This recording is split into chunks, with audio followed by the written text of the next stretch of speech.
Hi guys! Naghahanap ka ba ng ulam na swak sa budget mo at madaling lutuin?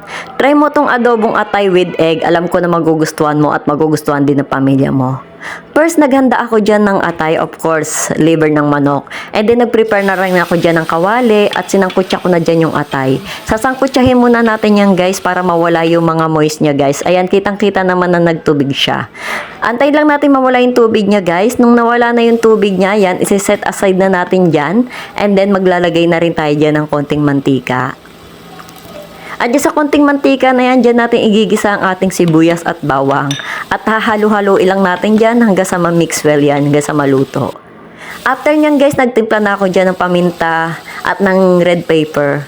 Pagtapos nyan guys, is naglagay na rin ako dyan ng toyo. At sa pampabalance ng timpla, naglagay ako dyan ng konting ketchup. Kitang-kita nyo naman guys yung sarsa niya.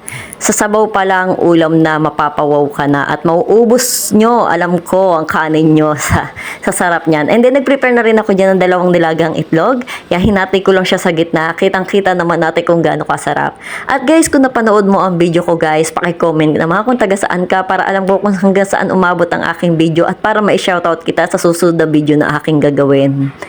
Yan guys, kitang-kita, napakasarap, grabe. At ready to serve na nga tayo dyan guys. Luto na yan. Ayan, kitang-kita natin guys na nagmamantika pa ang ating adobong atay with egg. Ayan, at dito na nga tayo sa exciting part, sa Tikiman Park. At kung nagustuhan mo ang aking luto guys, paki-like. And papalo na rin ako guys sa mga hindi pa nakapalaw. At paki-comment na rin guys ng ansarap ng adobong atay. Thank you so much. Thanks for watching. God bless. Maraming salamat po.